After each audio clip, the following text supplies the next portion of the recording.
81 in Wichita today in what's been a wild weather week, but we're going to play 2 this afternoon from Wilkins Stadium. Welcome in, everybody. I'm Steve Strain along with Jamie Hull. Games 2 and 3 of this 3-game series between the Wichita State Shockers and the Tulsa Golden Hurricane. Both teams at 4-4 in conference play. Jamie, Tulsa got the better edge of Wichita State yesterday with a 9-3 victory, and the Tulsa Golden Hurricane came up with some success down toward the bottom part of their lineup, but that top part of the lineup again yesterday really set the tone and did so in a 4-run first inning. Yeah, and you saw that from the starting third baseman, Estacado. She's a leading hitter right now in the conference. She went big, came up in the clutch with a home run right off the bat. So definitely wanted to do their best, Wichita State, to keep the top half of this lineup under control, starting with Estacado, who had that Oppo home run off of Bailey Lang. She is, for a season, she's at .395 batting average, 7 home runs with 35 RBIs. So definitely a threat in this lineup that Wichita State's going to look to keep under control today.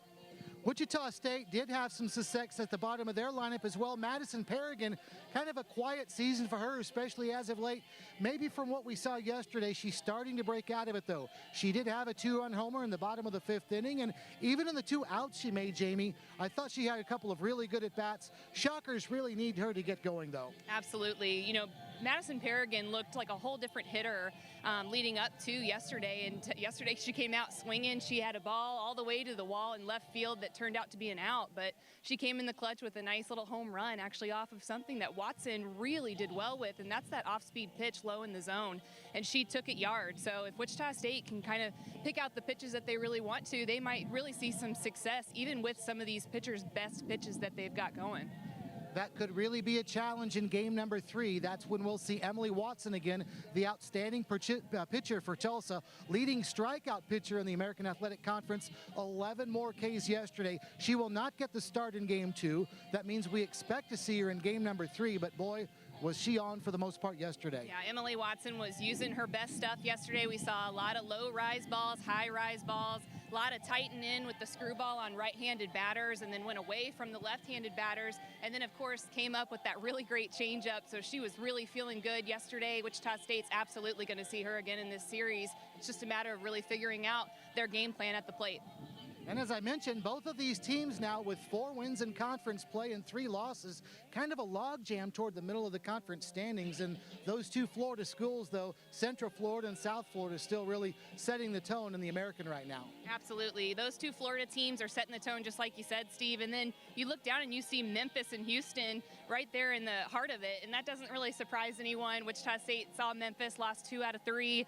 Houston, definitely a great team that Wichita State's faced out of conference as well. And then you see Tulsa and Wichita State right there around the same record. So definitely a lot of great teams in this conference, all kind of a cat and mouse chase at this point. Going to be a struggle for UConn and East Carolina, but the rest of the pack pretty bunched up. Again, we've got 2 today, Wichita State and Tulsa, coming up next.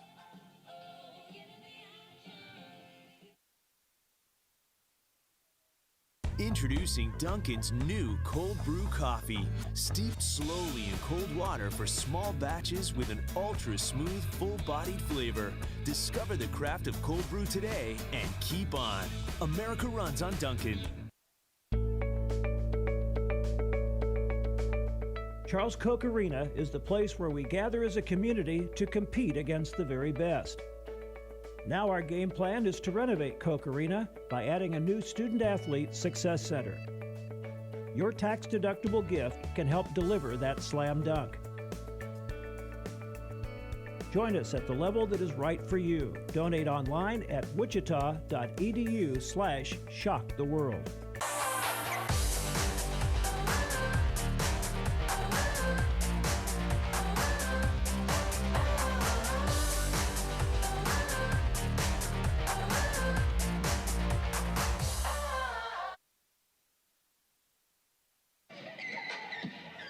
Welcome to Wilkins Stadium, where it is cold and windy, but we're going to play 2 today, Wichita State and Tulsa, in games 2 and 3 of this 3-game series that was scheduled to start on Friday night, but everything got pushed back because of weather. It's been an interesting, as I touched on in the open out there on the field, an interesting weather week, and we've got another one today.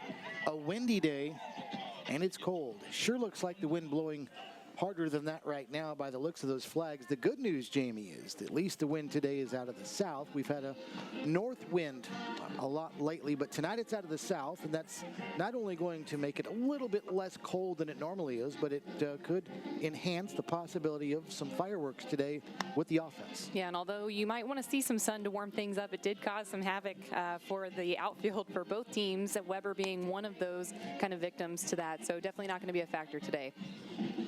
Wichita State, in fact, going with the exact same defensive alignment as they went with in game one, including inside the circle, where Bailey Lang will get another shot here in game one of this doubleheader. Yesterday, Jamie, as we touched on in the first inning, she just wasn't herself. Actually came out and retired the side in order in the second, and we wondered if maybe she had righted the ship, but even on into the third, just wasn't the same Bailey Lang we're accustomed to seeing. Yeah, Bailey never really got in the groove yesterday, and you could tell, was just very, very quick paced. Didn't really take her time to hit her spots, and then when she did start to get behind, came back and gave a lot of really hittable pitches to this Tulsa lineup and got behind very quickly. So as we talked about earlier, it's just a matter of keeping the top half of this lineup under control for Bailey Lang. In fact, she left the game in the third inning. She faced a few batters, didn't retire anybody, and Bailey Klitsky came on and pitched the next few. Lang took the loss. First pitch of the game is in. It's a strike. And at 2:01 Central Time, we are underway with temperatures under 50 degrees. Very cloudy day today in Wichita. It is chilly, but here we are. Fly ball left field. Morgan Palmer backing up. She'll get there and make the catch. One away to start the ball game. Palmer had a really nice play out in left field yesterday, diving forward toward the infield, made a nice catch. So here's Shelby Estacado. Again, a very, very tough top four in this Tulsa lineup. From 5 to 9, the batting averages drop off significantly. Although yesterday you wouldn't have known that, as they were successful all the way 1 through 9 yesterday. Tulsa pounded out 13 hits in their 9-3 victory. 0-1 the count to Estacado. And quickly Lang is ahead in the count, and Jamie, we're already seeing a different Bailey Lang here compared to the first inning yesterday when she continued to fall behind in the count. She already looks like she has a completely different composure. This is the Bailey Lang you're used to seeing, and in conference she struggled a little bit, and so you can definitely tell that she's bounced back today just with the first 2 at bats so far, just hitting her spots and making sure that she takes her time. This is the pace of her game that she needs today. Seems also to have maybe a little bit more zip on some of these pitches as well. 1 ball and 2 strikes. Speaking of zip, that one had some on it. Right back up the chute, and Estacado's on with a base hit. Well, Shelby Estacado is going to take her cuts, and she was successful there, but we'll see if Lang rebounds, and that's better than what Estacado did in the first inning yesterday, which we alluded to in the open, the 2-run homer. We did see a few balls go back up the middle at Bailey Lang. So again, just making the adjustments. You know, a pitcher is going to see some great hitting in the American Conference. It's just a matter of making the adjustments when necessary and really hitting your spots and ensuring that there's nothing down the heart of the plate that will ensure a hit right back at you. Morgan Neal sends one foul down the left side. John Bargfeld, the longtime coach at Tulsa, down at third base. Watch that one sail away. And another one foul, this one back to the screen. There's Coach Bargfeld. Moving in on 500 wins, picked up number 487 yesterday in his 13th year at Tulsa. Up high for a ball. Of course, he's familiar with Wichita State. These two programs played each other every year in non-conference, and they were both members of the Missouri Valley Conference long before Bargfeld or Christy Bredbender arrived here back in the late 90s, before they left the conference. 2 balls and 2 strikes, Tulsa anyway. 2 balls, 2 strikes with 1 out. Runner at first, top of the first. In a scoreless game after the Shockers were beat by 6 yesterday, and that one high and away for a ball. A rivalry with 2 very successful coaches. Christy Bredbender already to 500 wins, and Coach Bargfeld knocking on the door. Hot shot left field, through for a base hit. And first and second now for Tulsa after back-to-back base hits.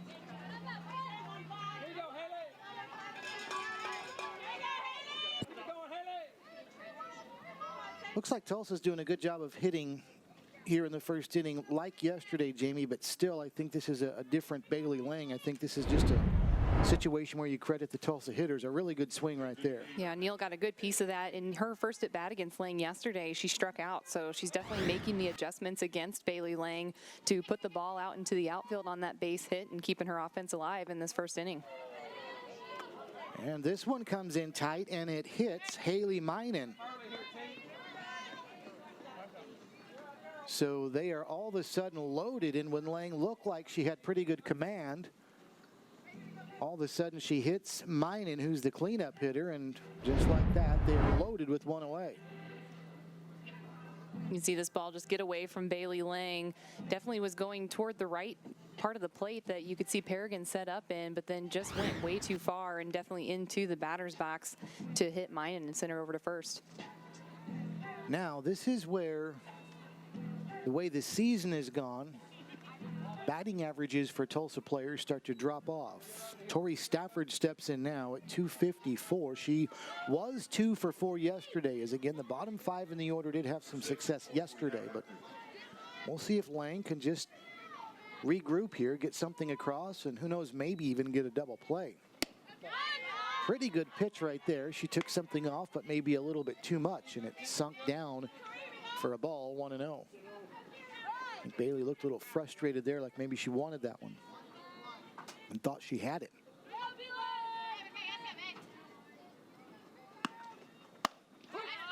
That one's in there. That'll even things up at 1 apiece. You can see Bailey Lang finish that pitch. She just really stuck her finish, and she's going to really work on just making sure that all of her mechanics are working so that she can get where she needs to go with the ball. So you might see her just, again, take the pace, slow it down, and maybe stick that finish a little bit more in that follow-through to ensure that she's going to hit her spots and really make those easy pitches come out and go where they need to go. 2-1 the count with the bases full of Golden Hurricanes here in the top of the first inning of a scoreless game so far, but Tulsa's knocking on the door. And that one close but misses, and it's 3-1. And now Lang's got to deliver a strike here, and this is what did come back to bite her in the first inning yesterday. Behind in the count.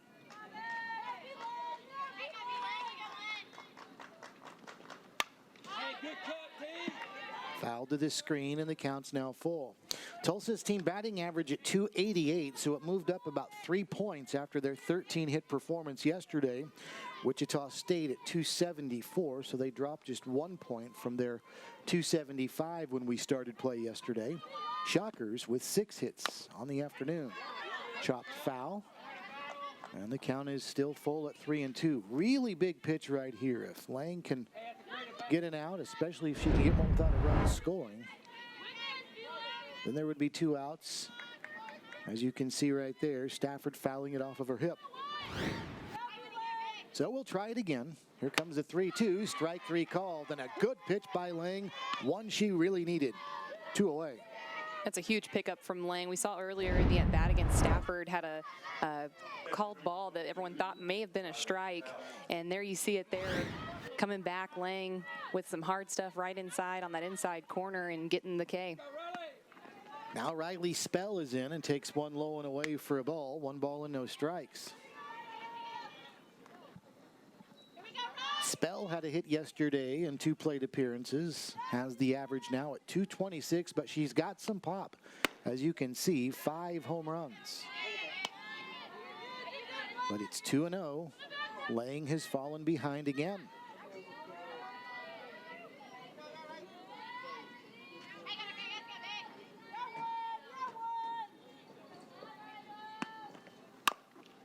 Bouncing ball to Hecker at second. They've got the force there, and the throw is in time. A 4-6 play, and Bailey Lang gets bailed out after Tulsa had him loaded with 1 away. Now, can the Shockers respond after half an inning?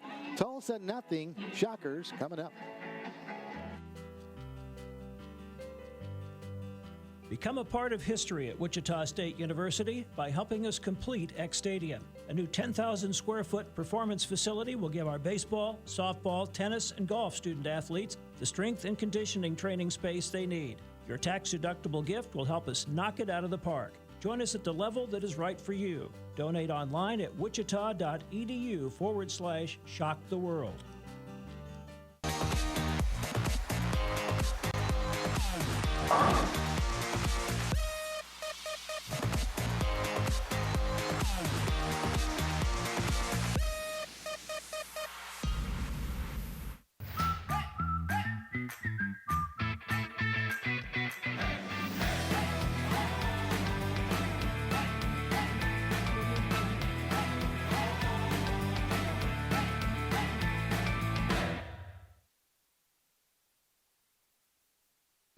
Well, unlike yesterday, Tulsa kept off the board in the top of the first inning. Now we'll see if Wichita State can grab the lead, something they were never able to do yesterday.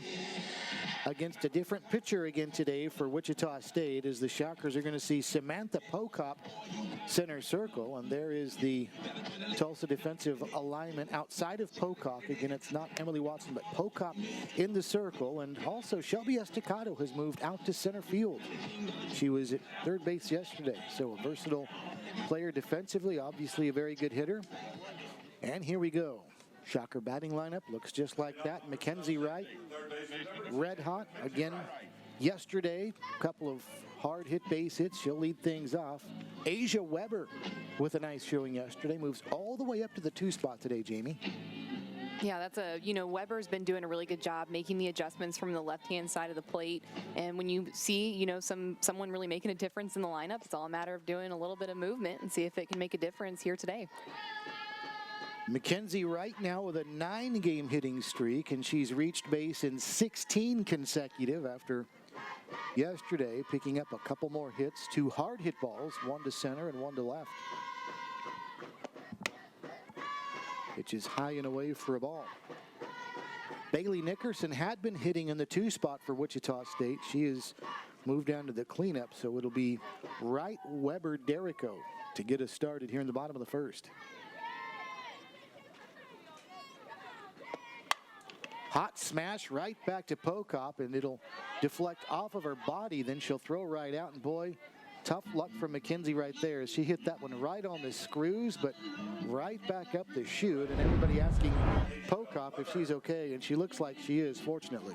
Yeah, Wright takes this high pitch, and she kind of just check swung a little bit and actually stopped her swing mid-swing. So that did cause that to not have as much mustard on it as it may have if she finished the swing. Just a little questionable on whether she wanted to swing or not, but definitely got a good piece of it nonetheless. First pitch to Asia Weber is fouled back to the screen. Yeah, from this vantage point, I couldn't even tell that Wright had sort of done a half swing or a check swing. I thought that was a full as hard as she hit it. Asia at 269 with a couple homers. And she takes a strike. Asia with a double yesterday. Was her 7th of the season.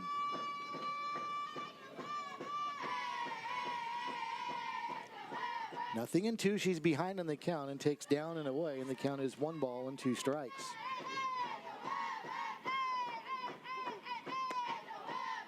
Of course, Asia had a home run recently against Oklahoma State, a school she used to play at, and a place like that, especially against a school you used to play at, that had to fire her up. Absolutely, and when you're down in Stillwater too, I mean, as a Wichita State Shocker, that's a great place to go and play. It's close to home. It's a good rivalry every year, and so to be someone who had some ties beforehand too, to go there and do a great piece of hitting, she definitely had to feel good after that game. She was 2 for 3 overall yesterday and scored 2 of the Shocker 3 runs.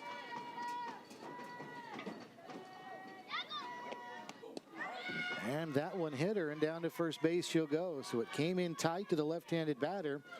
And now each team has had a hit batsman in the game, and Weber down to first base. Here it is again. Yeah, you can see this coming in again. This is Pokop just losing control, going all the way in, really probably just trying to have her high and tight, not giving her anything too good to hit, and that just got away from her. That's only the 2nd time Weber's been hit by a pitch this year, so definitely not something she looks to do often, as she is a swing-away hitter, but on base, maybe going to provide a little bit of momentum for her team. Yeah, that one actually drifted up toward the right hip area, or maybe a little bit above it.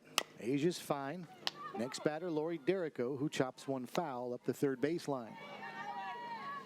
Christy Bredbenner is looking on. Ryan Stefankowitz, the coach, over at first. And there is a look at Samantha Pokop, making her 15th appearance of the season. This is her 13th start, and she's looking for her 8th win. She is 7-5 with a 2.9 earned run average. Swing and a miss to Derrico, 0-2. 62 2/3 innings for Pokop as she looks in on Derrico, who's been swinging a pretty hot stick, although yesterday Lori was 0 for 3.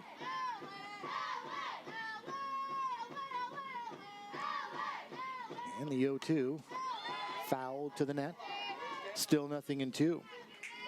0-2 count, that's a tough place to be for a hitter. You know, this is the chance that Pokop has to throw her best stuff, and she went out of the zone a little bit, but Lori Derrico doing a good job of really being in control and making sure to hit anything close, that way not to be rung up on a strikeout, and really look again to turn around that 0 for 3 game she had yesterday. 0-2. As Derrico chops another one toward her head coach down the third base side. In 62 2/3 innings this season, Samantha Pokop has given up 26 earned runs, 61 hits. She's walked 22, struck out 65, opponents hitting .251 against her.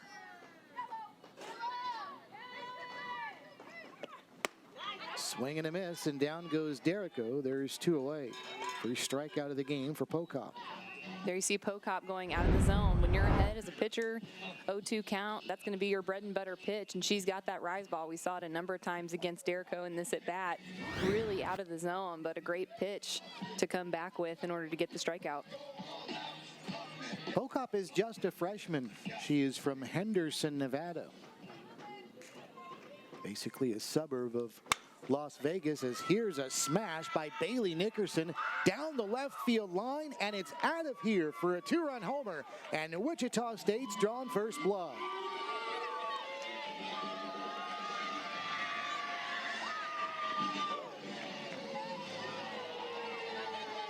Home run number 6 for Bailey, and this one was right down the line and had just enough mustard to clear the fence and left. Bailey Lang, man, she makes a difference here. You can see why she was moved down to the 4 spot, because you needed some runners to be on base for this huge swing. This gets Wichita State ahead early, 2-0, something that, man, that left the yard so fast. I wasn't even really sure where the ball went until I saw it go over the fence, and it got out of here in a hurry. So big job by Nickerson in order to clear the bases for Wichita State and strike first.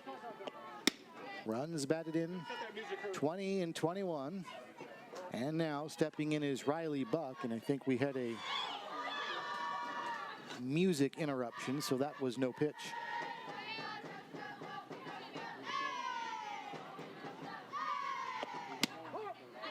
First pitch to Buck is a strike, and it's 0-0. Well, Christy Bredbenner can pat herself on the back for that one, moving Nickerson down to the 4 spot, and lo and behold, it pays off right in the first inning.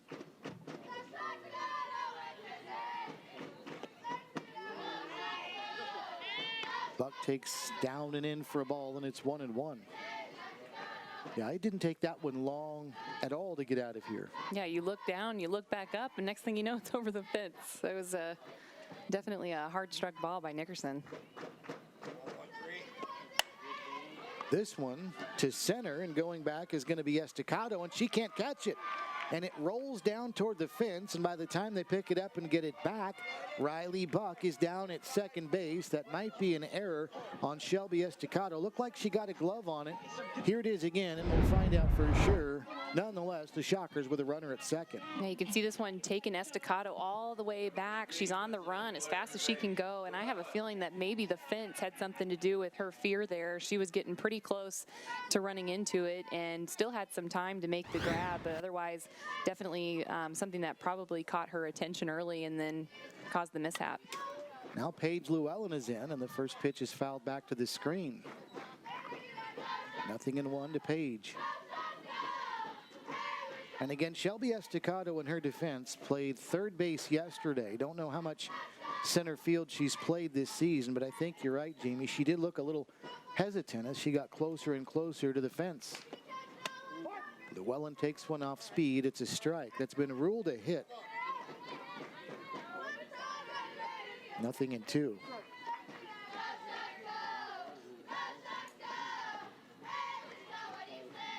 Page at .313 on the year.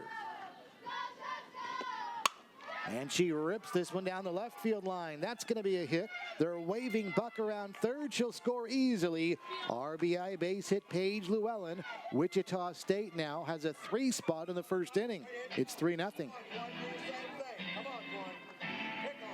26th run batted into this season for Paige, and that's 3 in a row now, Jamie, that have been very hard hit. Paige Llewellyn has been a game changer for Wichita State this season, has struggled a little bit in the American Conference so far, so it's probably an awesome deal for this coaching staff and the rest of this team, and specifically Paige, that she turned that around and was able to pick up an RBI and really change things up for Wichita State. Now Bailey Lang sends one the other way down the left field line. Michaela Witten's been busy in left. She makes the catch here to retire the side, but not before the Shockers score 2. It was a line drive, long home run for Bailey Nickerson down the left field line. 2 of the 3 runs scored by the Shockers in the inning. So after 1, Wichita State 3, Tulsa 0, in part the strength of the bat of Bailey Nickerson.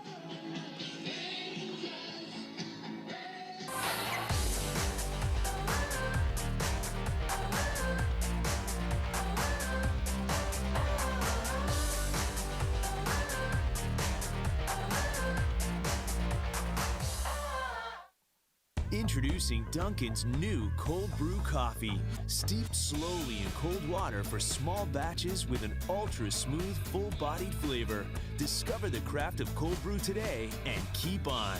America runs on Dunkin'.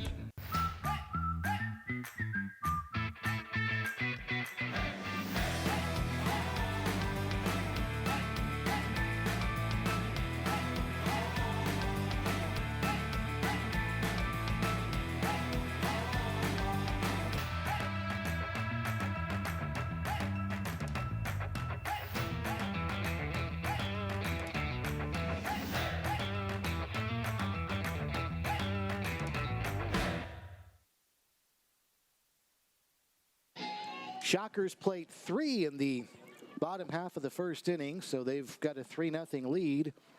Riley Buck, one of the 3 who scored after that shot to center field. And it was a tough play for Shelby Estacado out there, as she was able to get a glove on it but not squeeze it in. We'll show you that in a second. First of all, Shannon Hughes, there it is. You can see right off the glove, and Buck ended up at second and eventually scored. First pitch here to Shannon Hughes is a ball, 1 ball and no strikes. And another one that's a strike, and that'll even things up, 1 ball and 1 strike. Hughes only at 190 on the season. She was 0 for 3 yesterday, but did score a run. Also drove home a run.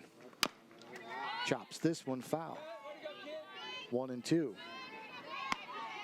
Starting shortstop for this Tulsa team yesterday and today. She has started, in fact, in all 38 games Tulsa's played. Been a very reliable glove out at short. Counts even at 2-2.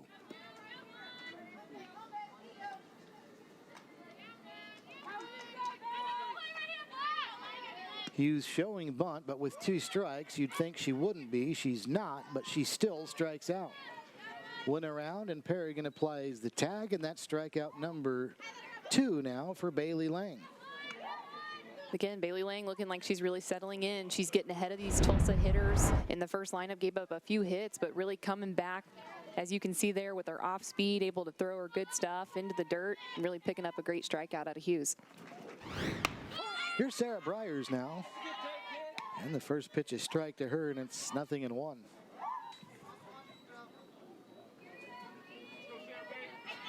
Bryers in at 247 with the homer on the year.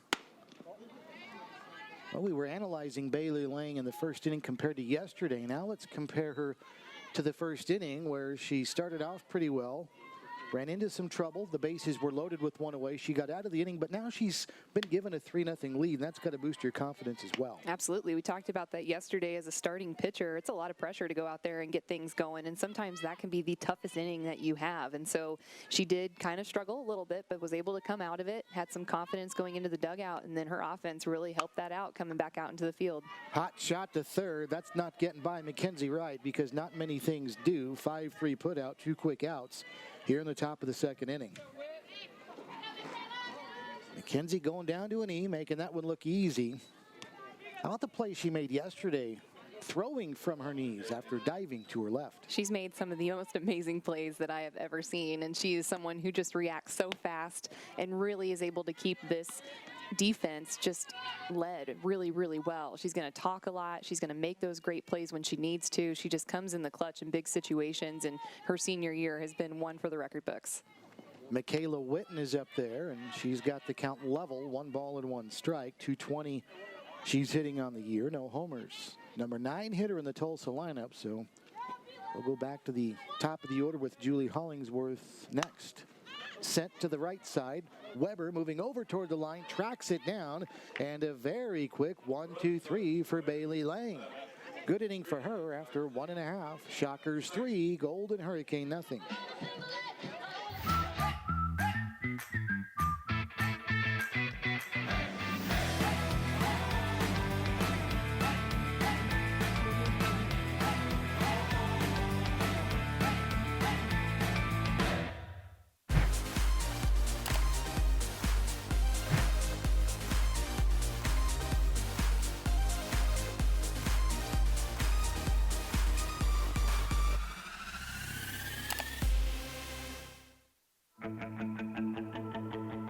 Wichita State University is Shocker Nation.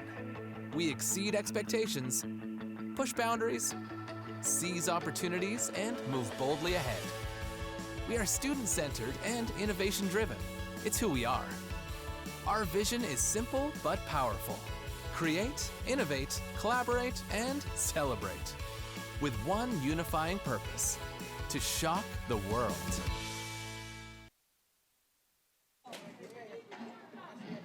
Wichita State scored 3 in the bottom of the first, made quick work of Tulsa at the plate in the top of the second, so the Shockers now get their second chance at Samantha Pocock, and here they go.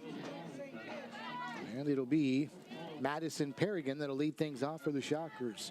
Morgan Palmer and then Mackenzie Wright, so the Shockers will already have Wright with 2 at-bats by the time the second inning comes to an end, at least 2.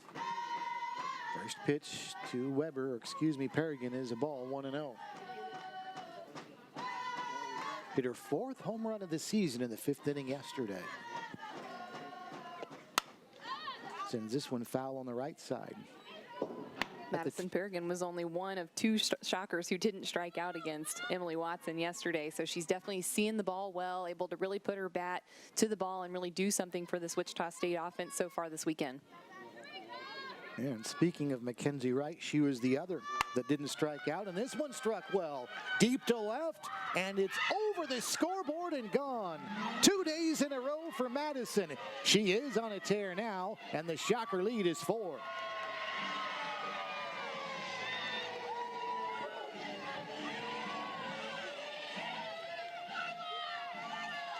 Well, I was waiting for that one to bang off the scoreboard, and I think she just cleared it.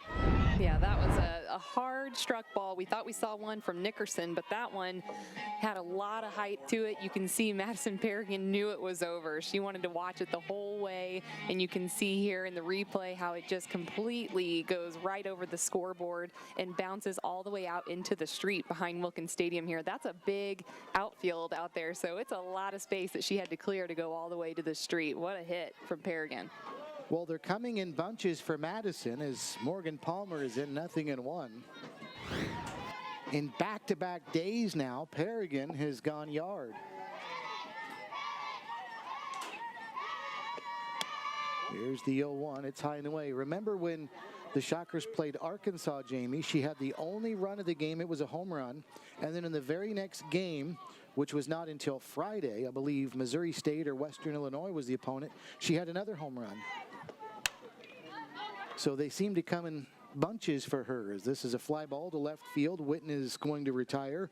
Morgan Palmer. So those 2 home runs in back-to-back games. She's done it twice now. Represents 4 of her 5 this year. Maybe her teammates are just staying away from her. They're saying, you know what, I'm not going to talk to you. You just keep doing what you're doing, and we're going to stand back and just let you work. Because if she's on a streak like that, no one needs to. It's just like if a pitcher's throwing a perfect game, just stay away from her because everything seems to be working really well for Madison Paragon right now.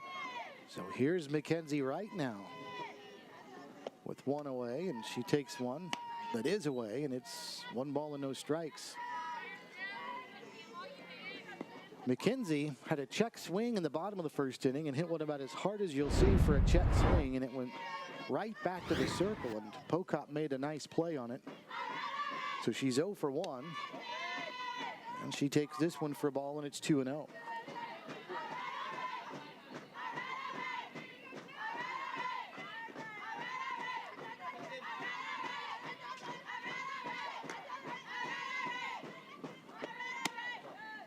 Outside, she doesn't want to have anything to do with Mackenzie Wright right now. The count's 3-0. Samantha Pocock has 7 wins on the season. Emily Watson with 15. Nobody else with more than 1 for Tulsa. So it's pretty much been the 1-2 punch of Watson and that young lady right there, Pocock. And it's a 4-pitch walk to Mackenzie Wright. She'll head down to first base. So runner at first, 1 away, and here comes Asia Weber. Asia was hit by a pitch back in the first inning, came in and got her near the right hip.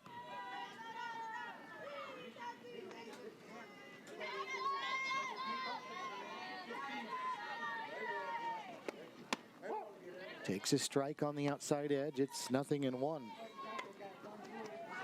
The Shockers now with 32 home runs on the season after the 33 after the Madison Paragon homer. The Shockers have 2 today.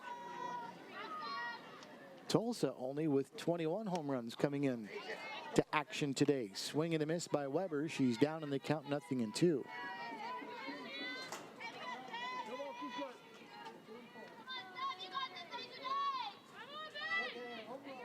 Apparently Tulsa does have some action down in the bullpen.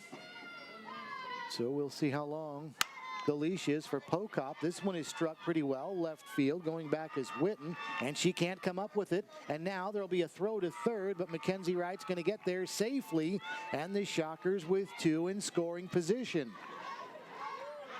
Boy, they are giving Michaela Witten a real workout in left field. That time she had to backpedal and couldn't come up with that one.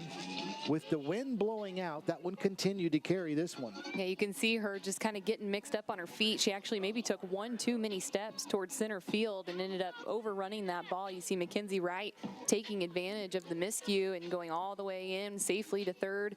And really with Weber, 2 strikes on her and able to take a ball outside of the zone all the way to the fence. Great job of getting that under control and getting herself on base. So now with 2 in scoring position, Lori Derrico will step in. Jamie, you talked about the possibility of Emily Watson coming in relief for Tulsa, but you almost wonder if this thing gets out of hand in a hurry, if maybe they just decide to let it go and get Watson fresh for game number 3 now. And we're not there yet, but the Shockers are on the verge of being able to blow this thing open.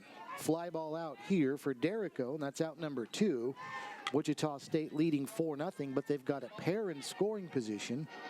And Bailey Nickerson, who's already got 1 home run on the day, stepping up to the plate now. Both of these teams have a pitching staff of around 5 pitchers apiece, so you're definitely going to see some different arms. Obviously, they're depending on Watson quite a bit as she is a very dominant pitcher here for Tulsa. But as you mentioned, Steve, you may not see her in this game unless it comes down to the wire and she needs to come in toward the end. Bailey Nickerson takes upstairs for a ball, and if you're Bailey Lang, you've just got to be watching this saying, just get out there and throw strikes now. Your team has given you at least a 4-run lead by the time she takes the circle again. Don't mess around. Let them take their cuts. Trust your defense. Don't get too fine. Up at least 4-0. Right now the count's 1-1 though to Nickerson. Bailey, Her first inning home run, her 6th of the season.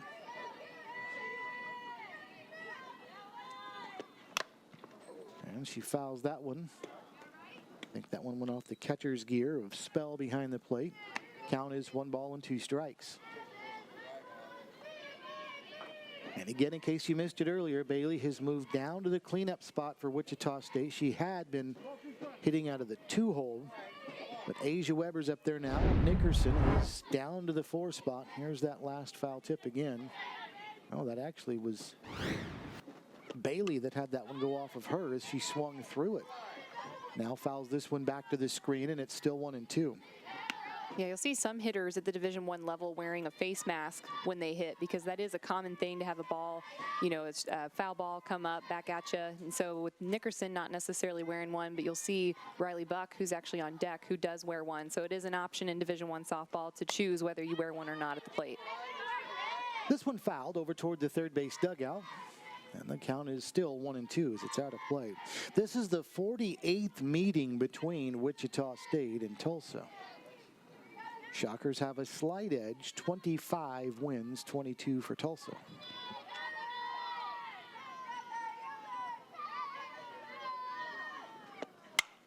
There's a shot, shallow right field, but it's going to be caught by the second baseman, Morgan Neal. That'll retire the side.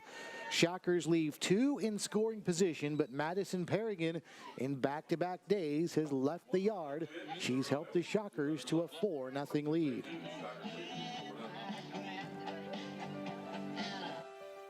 Wichita State University is preparing today's students to become tomorrow's leaders.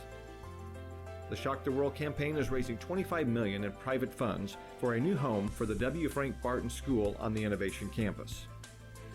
Invest today in tomorrow's business leaders by calling 316-978-4076 or visit www.wichita.edu/shocktheworld.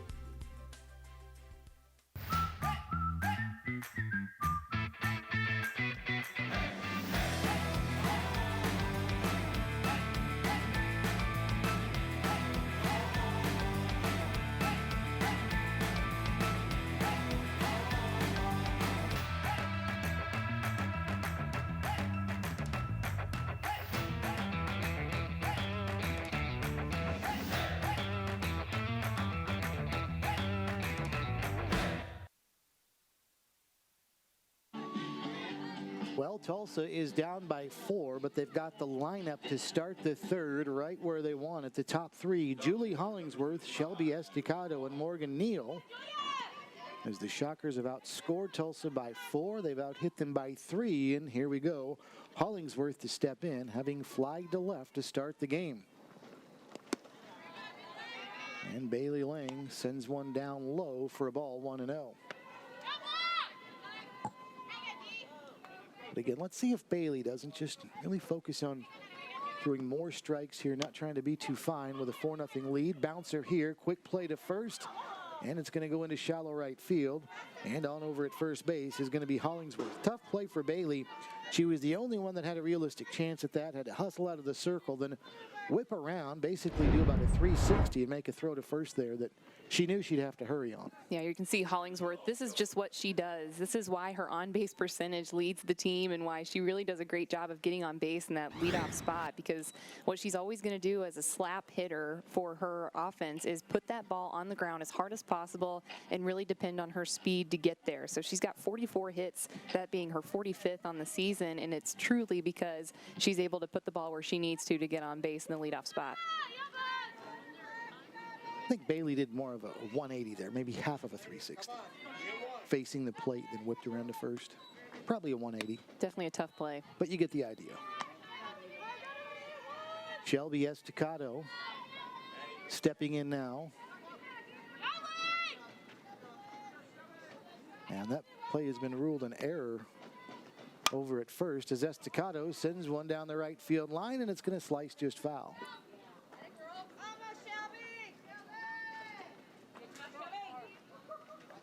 Estacado singled in the first inning, trying to get her average back to 400. She is starting the day at 395 and 1 for 1 today. So if she's not there now, she is certainly pushing it.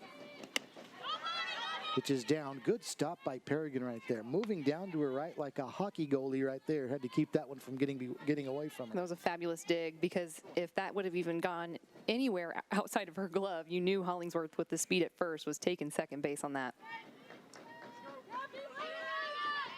2 balls and a strike, the count to Estacado, as that one is down and away. Perrigan tried to frame it, but to no avail, and it's 3-1. This was exactly the count yesterday when Estacado sent an opposite field home run over the fence and right. Happened in the first inning. Smash there to Hecker at second. They're going to try for 2, to second for 1. The throw to first looked like it might have been in time, but Estacado is called safe at first base. So the force goes 4-6.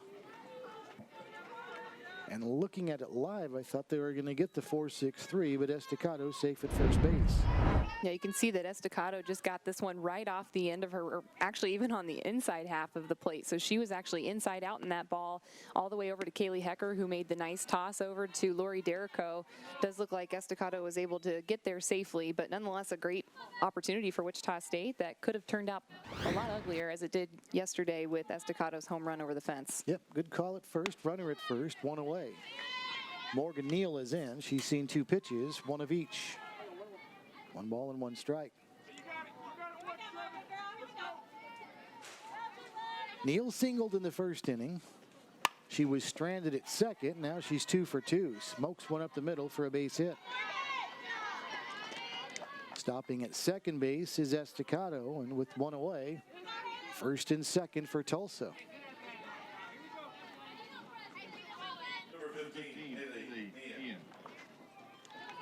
Golden Hurricane knocked on the door in the first inning. They had him loaded with 1 away, but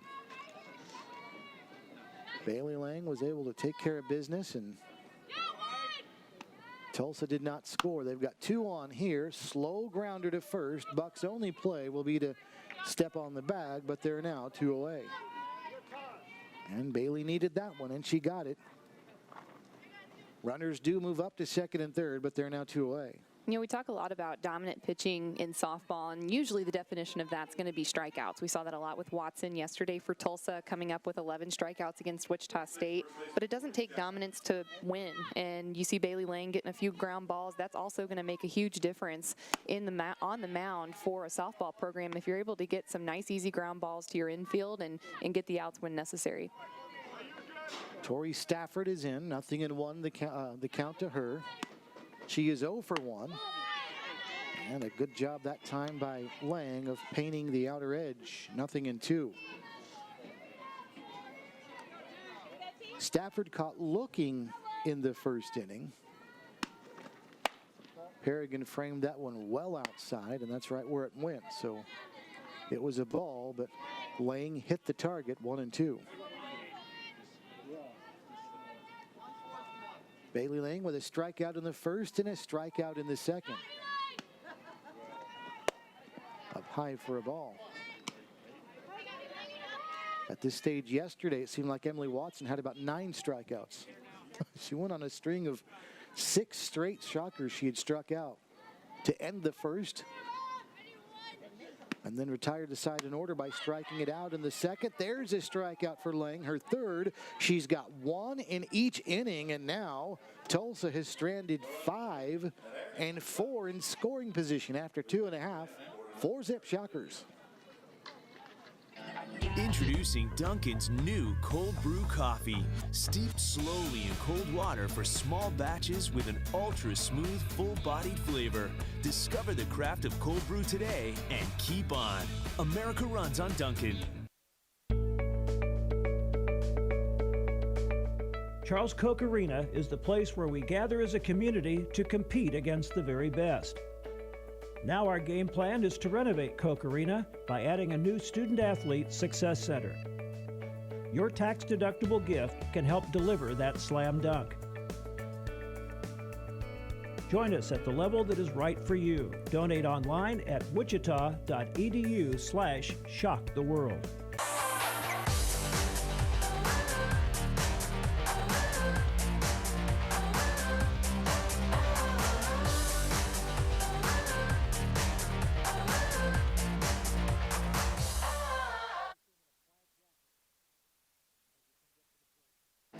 The Shocker Sports Grill and Lanes is the perfect place to spend time with family and friends. Open to the public, the Shocker Sports Grill and Lanes features 8 bowling lanes, billiards tables, plus great food and beverages like freshly made burgers, sandwiches, salad, cold beer, and more. Also, the Shocker Sports Grill and Lanes, located in the lower level of the Radigan Student Center, is the perfect place for a kid's birthday party, group events, or a night out with friends. The Shocker Sports Grill and Lanes, thanks to them for sponsoring Shocker softball today on a Sunday afternoon, where we're playing 2 and Wichita State's got a 4-0 lead.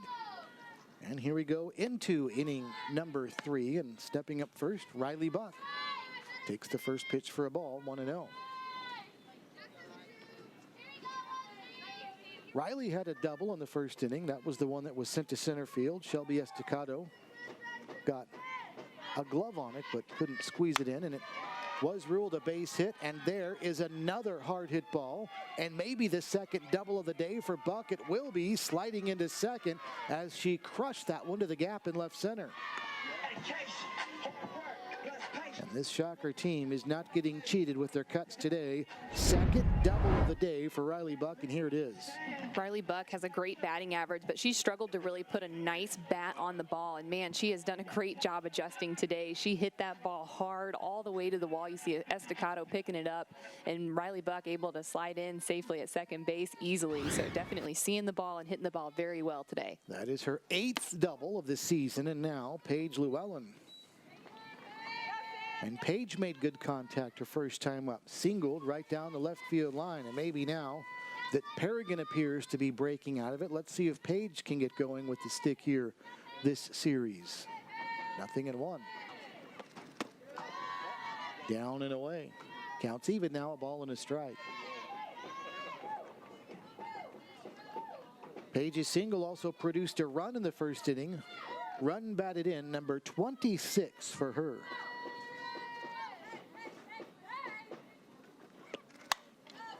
Pretty good cut, but sends it off to the right, and this one is going to land in the field of play, but not caught by the first baseman, Stafford. Looked like the wind played tricks with her on that one, because watching her run, you thought it was going to sail out of play, and then she took a left turn right there and then almost caught it. There's a light breeze today out of the south, not much.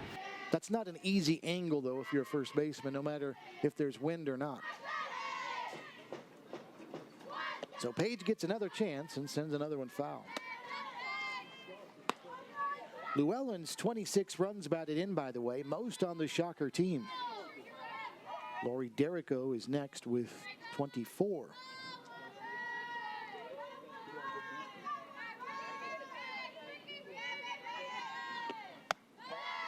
Pitch is up high for a ball. Bailey Nickerson has entered the 20 RBI club for Wichita State with her first inning 2-run homer. She had 19, so now she is sitting at 21. 2 balls and 2 strikes to Weber, to Llewellyn, and Paige pops this one up toward the circle, and Pokop is going to make the catch. So 1 out now, and up steps Bailey Lang.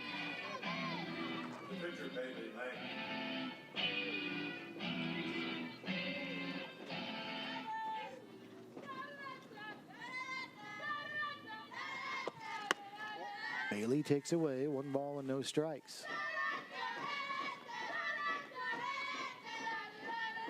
After all the spinning and movement that Wichita State saw on Emily Watson's pitches yesterday, everything probably has to look like it's almost straight at the Shockers today.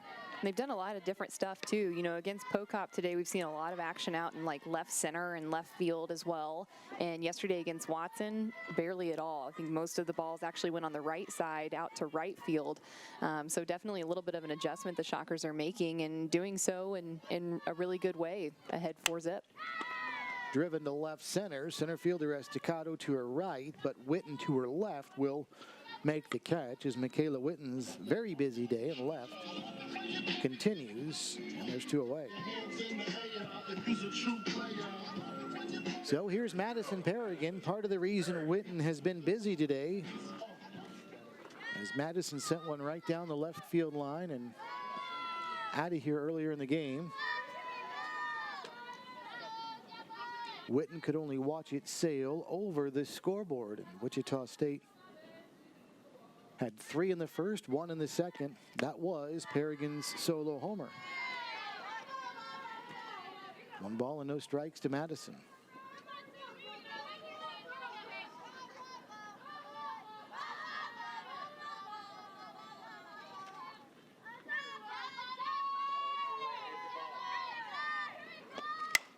Well struck, right center field. That's going to go where nobody is. It's going to land for an RBI base hit. And Madison Perrigan heads into second and slides safely with an RBI. And it continues, Jamie, this time going the other way for her 23rd run batted into the season. On an RBI double, it is now 5-0 Shockers.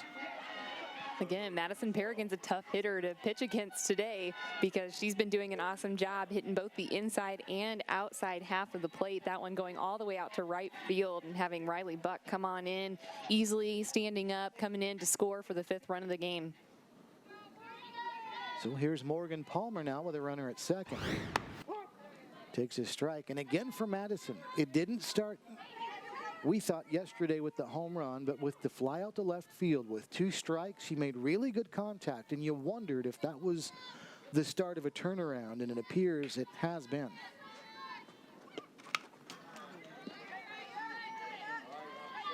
Nothing in 2 as that one back to the backstop. Palmer flied out to left back in the 2nd inning. Shockers already have 3 flyouts to left field and a couple of homers that direction as well. Speaking of, that one over to the left side, but foul, nothing in 2. Now, I talked about Hollingsworth at the beginning half of this inning, and her view as a lefty slapper here in softball is to really try to put the ball on the ground and use your speed. That's what Morgan Palmer is attempting to do as well. She's a left-handed slapper looking to get that ball on the ground to really utilize her speed to get on base. Mackenzie Wright waits on deck. Here comes the pitch. And Palmer, a good eye, lays off of one just away, 1-2. Playing a doubleheader today, of course. Game 2 of the doubleheader, Game 3 of the series, will be 30 minutes after the completion of this one.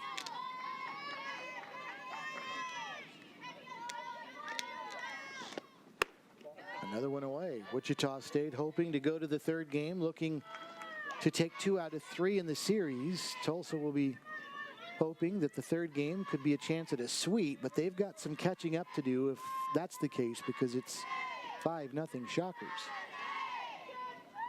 The 2-2.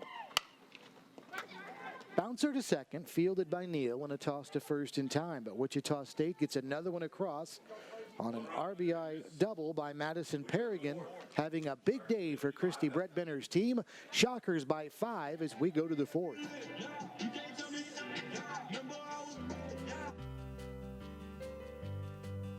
Become a part of history at Wichita State University by helping us complete X Stadium. A new 10,000 square foot performance facility will give our baseball, softball, tennis, and golf student athletes the strength and conditioning training space they need. Your tax-deductible gift will help us knock it out of the park. Join us at the level that is right for you. Donate online at wichita.edu/shocktheworld.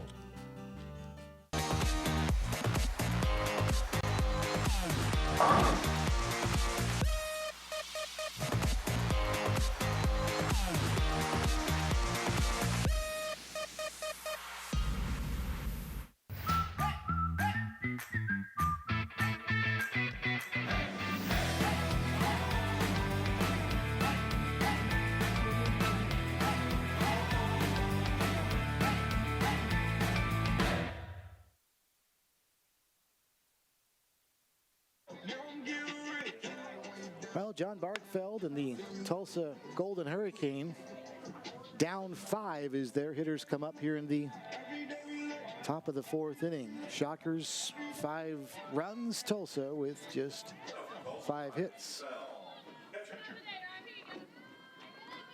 So here we go.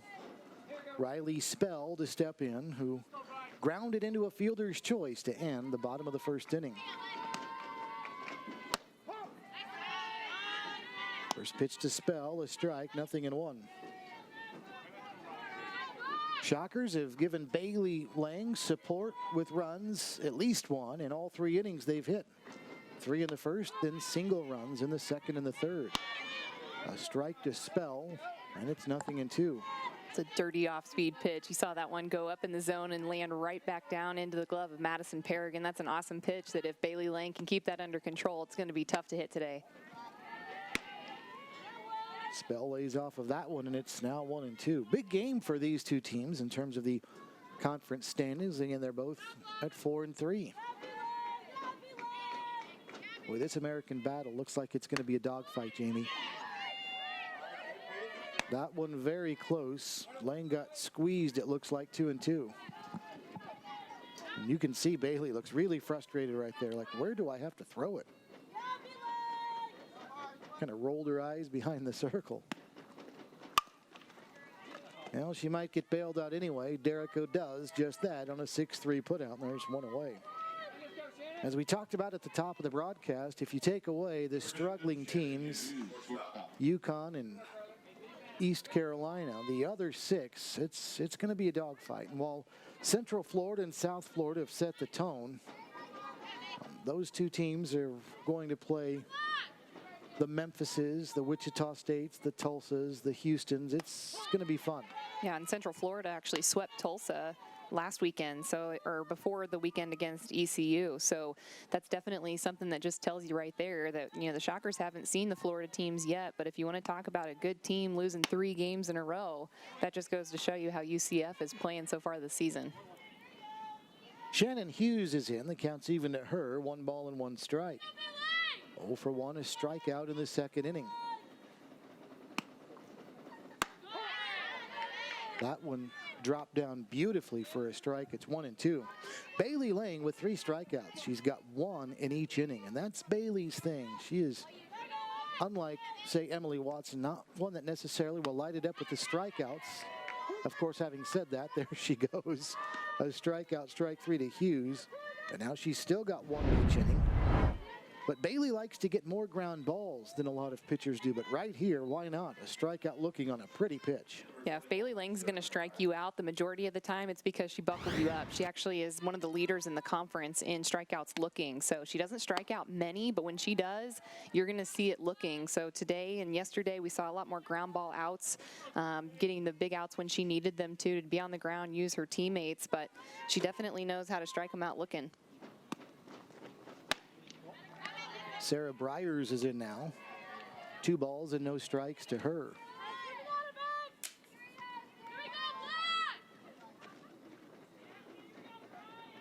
Bryers grounded out to third back in the second inning.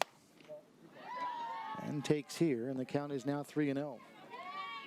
Bailey Lang with 128 strikeouts coming into the game. Emily Watson with 186. And there are a handful of pitchers in between those two, as there's ball 4. Down to first base goes Bryers. But when Bailey is on, you can count on seeing some strikeouts, but a lot of ground balls. And we seem to be seeing a lot more of those today than we did yesterday. Definitely. You know, when a pitcher's feeling it, they want to get the outs any way they can. And so far today, we've seen a lot of those strikeout lookings and a lot of those ground balls. And Watson might be the more consistent strikeout pitcher, but Bailey Lang, when she's on, she can certainly provide a little bit of those strikeouts herself. Christy Bredbenner has called time. She's out of the circle. Wants to come chat with Bailey Lang and Madison Paragon as well. Kick a little dirt around. Shockers have it really tough, Jamie, as you look at the schedule for this team. We touched yesterday on the fact that they've got to go to Oklahoma.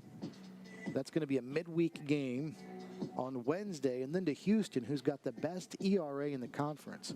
But it doesn't stop there. Oklahoma State comes here, then Central Florida comes here for a 3-game series a couple of weekends from now. So that's, again, a team that's at or near the top of the conference standings, depending on the way things shake out today. But boy, this series, Oklahoma, Houston, Oklahoma State, Central Florida, it's just brutal all the way through for this team, as it's been all year. Absolutely. I mean, we've talked about Wichita State's strength of schedule. This is definitely one of the toughest schedules they've faced in school history here at WSU. So they're doing a good job, have a good record so far, looking to really make a difference in their first year in the American Conference. This one fouled, right side, Asia Weber can't get there in time, and everybody will retreat. Back to first goes Bryers. Back to the plate goes Michaela Witten, who is up there now. That was the second pitch to her, and it's 1-1.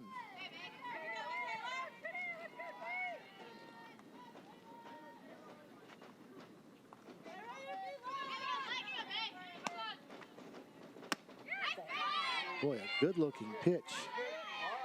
Pretty tight strike zone today, as we saw at times yesterday.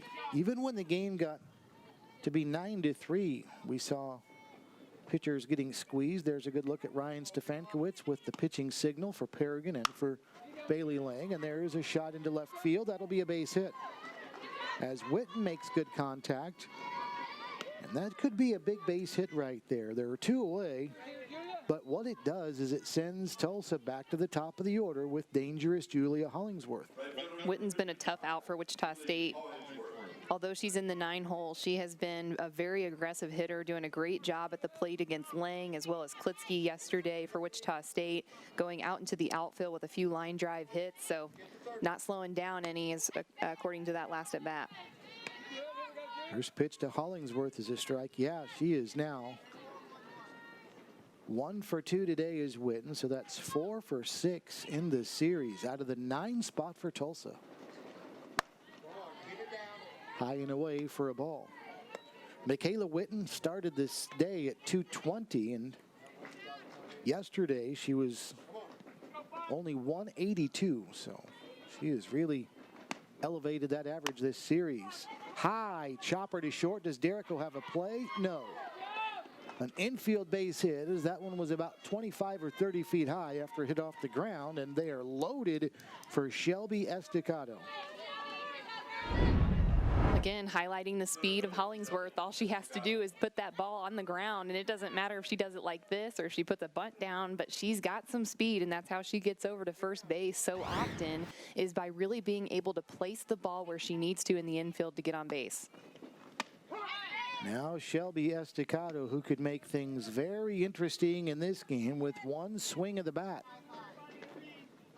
A strike, nothing, and 1. And it doesn't have to be a home run, Jamie. Even a 2 RBI base hit here, and all of a sudden you've got the tying run at the plate. So Shockers with a 5-run lead, but you can't rest right here with a dangerous hitter up there and the bases loaded. There are 2 away. Good job by Lang. She's ahead in the count, 0-2, and she may get out of it. Nope, Hecker can't play it at second. That's going to bring home a couple. And indeed, we do have the tying run coming up to the plate now as Estacado winds up at second base. Well, the good thing for Kaylee Hecker was it was right at her. The bad thing was it was hit really hard.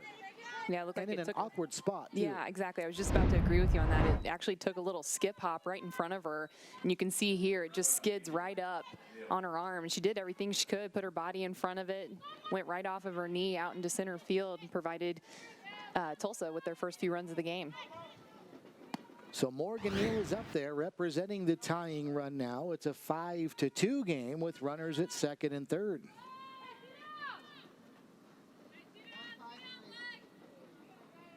Hollingsworth is down at third base, and Estacado is at second. Neal's got the count 1-0 and takes a strike to even things out. And Morgan Neal has been a tough out today, Jamie. She is 2 for 2 after an 0 for 3 day yesterday. So making up for lost ground yesterday is Morgan Neal. Here's the 1-1. Outside, 2-1.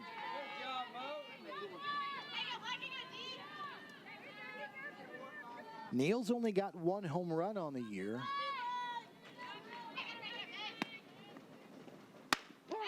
Takes a strike, 2-2.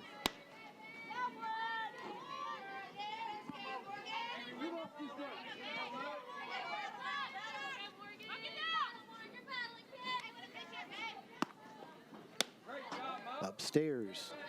Counts now full, 3-2. You can see Morgan Neal with the long blue sleeve undershirt. Most everybody's going with that today. Estacado wearing it there. You see at second base. We started today with temperatures under 50 degrees. The payoff pitch smoked into the gap in right center. That's going to get down. We're going to have a one-run game as Neal, a 2 RBI double. It's 5-4 now. Wichita State's got the lead. Runs batted in, 26 and 27 for Neal, and she just ripped one to the gap in right center. Yeah, you want to talk about a completely different style of hitting from the left side of Hollingsworth. Hollingsworth's that quick, speedy girl that's going to put the ball on the ground. Neal coming in with 3 balls to the outfield so far today. So from the left side, providing some power for this offense and really turning this game around for Tulsa Hurricane.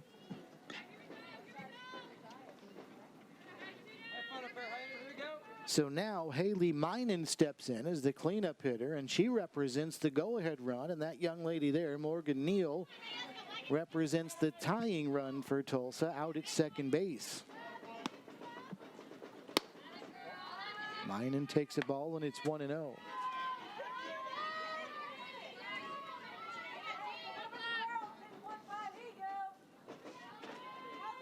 How about the shades for Minen, huh? On an overcast day. Pretty good contact there, but to Derrico, and Lori makes a 6-3 put out at first, but Tulsa comes back with 4 in the inning. We've got a ball game here, halfway home in game number 1 of a doubleheader. Wichita State's lead is now down to 1. Wichita State.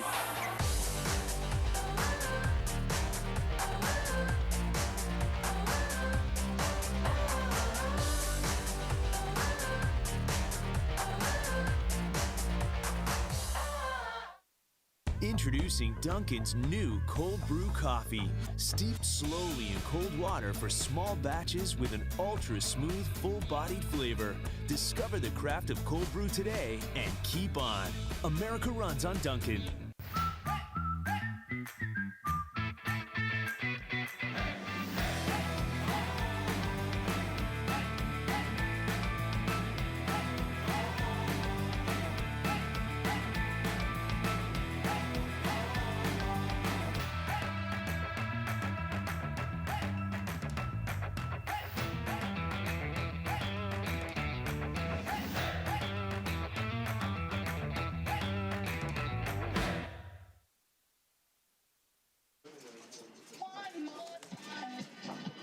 Well, the Wichita State Shockers have scored in each inning, and they're going to need to here if they want a little distance between themselves and Tulsa now, because they don't have much room for error. 5-4 now after a 4th spot for Tulsa put up in the top of the 4th inning.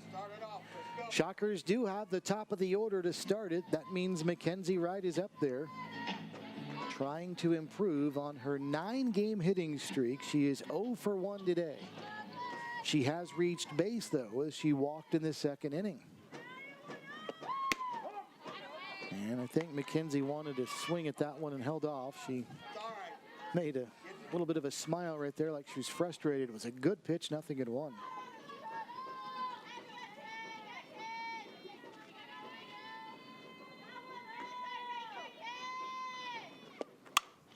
And there it is, base hit right field, and another one for Wright. Shockers have their leadoff batter aboard.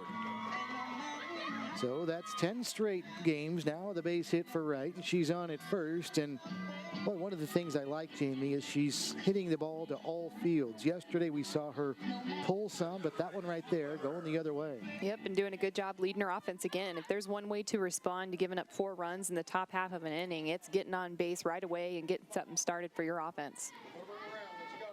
So now Asia Weber is in, and Asia bunted right there and sent it back to the screen. So the Shockers with a little small ball up at the top of their lineup, but Asia unable to put it in play.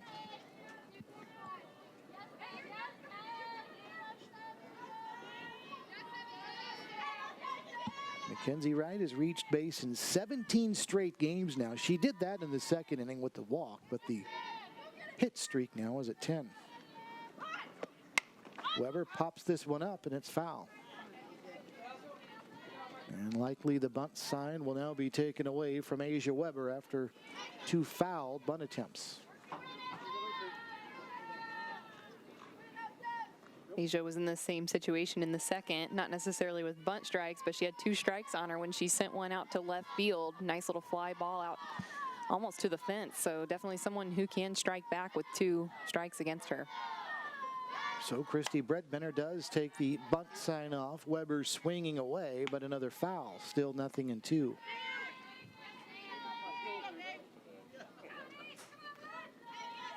Coach Bredbender motioning over to Ryan Stefankowitz, the first base coach, and Mackenzie Wright, who's there at first.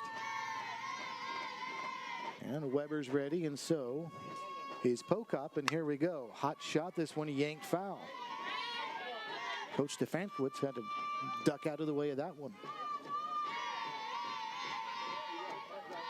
It's a different look at an 0-2 swing. A lot of times as a hitter, you're going to be doing just anything you can to put a small piece of bat to the ball and just kind of stay alive at the plate. And instead, Asia Weber went all out and swung as hard as she could right over there toward Ryan Stefankowitz at first base.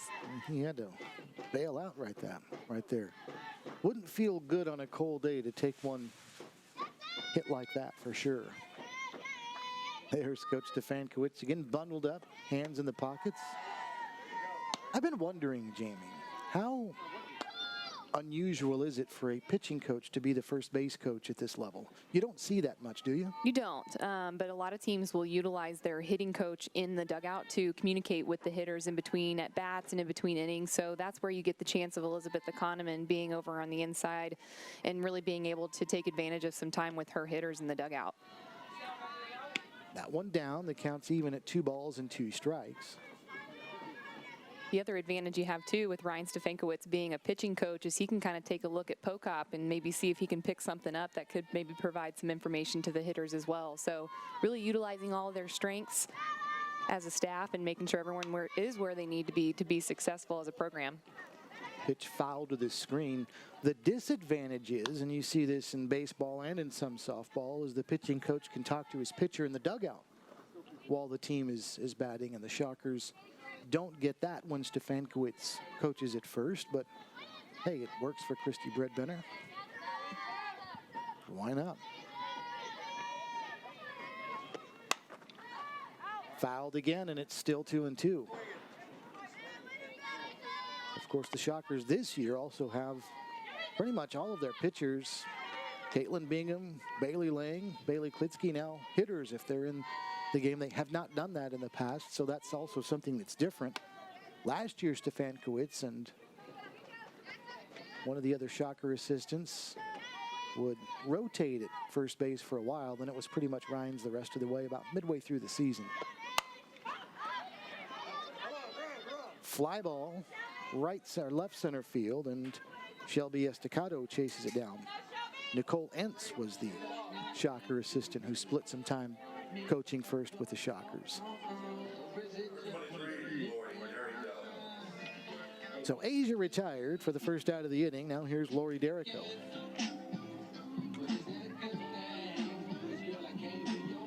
Lori's due. She's 0 for 2. Struck out and flied out. Her flyout was to third, so she's not got one out of the infield yet. Takes a strike and a good pitch, 0-1. Hard to keep her down long, so let's see if Lori doesn't get going here. 0 for 3 she was yesterday. So she had a hitting streak snapped yesterday. 13 games it was, but nothing yesterday. Deep there and gone. Not only was she due, she rips one to the parking lot, it seems, in the baseball field. Shockers have a 3-run lead again.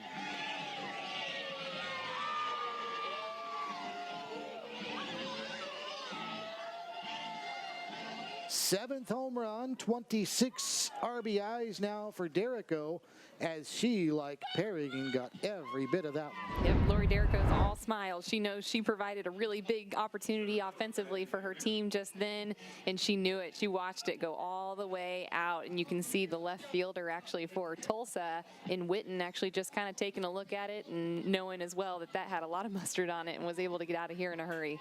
That one did make the street, and if it kept bouncing, it might have gone into that parking lot just west of the baseball field. So it's now 7-4 Shockers, and the next batter is Bailey Nickerson, who bounces one to third. She's retired 5-3. So we've seen a couple of bombs here today. Perrigan in the second and Derrico right there. The home run by Nickerson in the first inning was also hard hit, but much more of a line drive type. But Perrigan and now Derrico have gotten underneath one and driven them a long way to left field. 7-4 Shockers. Here's Riley Buck, a hot smash. Look out, Coach Brett Benner. So now each of the Shocker coaches out there near their coach's box have had to dodge line drives. Right down a little bit, 1-3. Hey, they don't mind. That means your players are taking good rips up there and getting good cuts.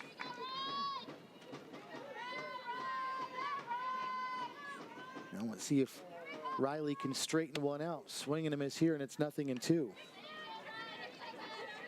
right, take the plate. Come on. It's a big home run, though, for Lori Derrico, to not only for her, but to give this team a little bit of space again, as Tulsa, Jamie, was knocking on the door. Yeah, as you mentioned, she was 0 for 3 yesterday, 0 for 2 today. She was really ready to break out of that slump, and we knew she was very capable of doing it. We've seen Derrico come in with some huge hits for this Wichita State team, and she did so just then. 1 ball and 2 strikes, the count to Riley Buck. Riley's got 2 doubles today. So she has turned into a doubles machine for the Shockers. And sends this one high and deep to left center field. This one is well struck, and this one is gone to left center field. Riley Buck joins the home run parade. It's 8-4 Shockers.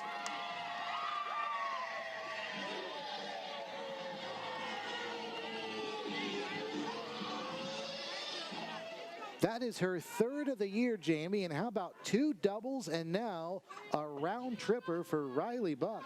Again, another person who was kind of struggling a little bit coming into this ball game today, and she has completely turned things around. You can see her here actually out on her front foot, but has so much power that she's able to send this one all the way over the wall. It was up in the air for a very long time. Estacado with a nice read on it was right there, but it had enough power to it that it went all the way over the wall, and Buck picks up her 3rd of the year. Now Paige Llewellyn steps in. Paige has 5 on the year. Shockers wouldn't mind seeing her power stroke return again. But the Shockers have now pounded out 4 home runs in the game. Paige sends one back to the screen. Boy, this could set up, if this holds, this lead, what would really be an interesting and fun game number 3 of this series. You get Watson back out there, but obviously the Shockers now with a lot of confidence swinging the stick. So that could be a really fun game to watch. Shockers already with 10 hits in the game as Llewellyn takes down and away. This team is no stranger to the long ball either. Against Connecticut last weekend, they had 5 as well. So they know what it's like to hit the ball hard and make the adjustments when necessary to make huge differences with just a single at bat. That one was upstairs, and Paige went after it and fouled it off. Tulsa pitchers now have given up 25 home runs on the season. Wichita State's have given up 15.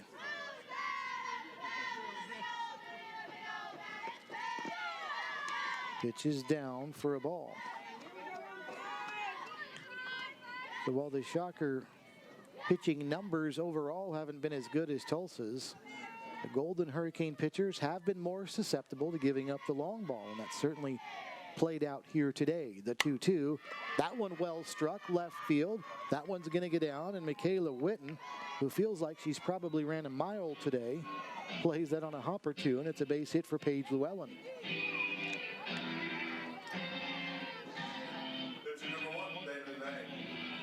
So here comes Bailey Lang, who's got to feel pretty good as the pitcher to come out and know that your offense has given you a 4-run cushion again. It was 1 when this half inning started. Now the Shockers are back up 4, 8-4.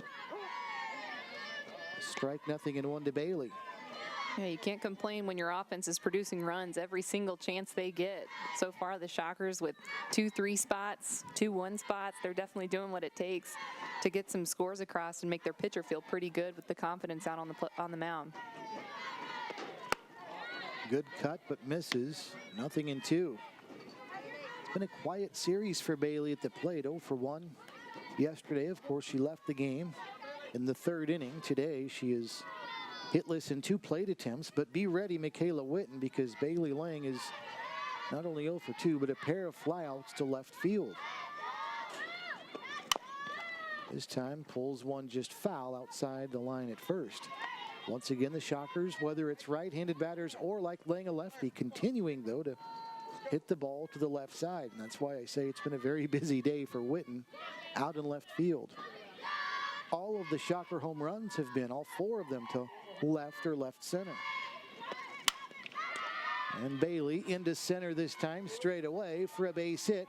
And now the ball is handled by Estacado in center, and down to third is going to go Llewellyn. And the Shockers have runners at the corners.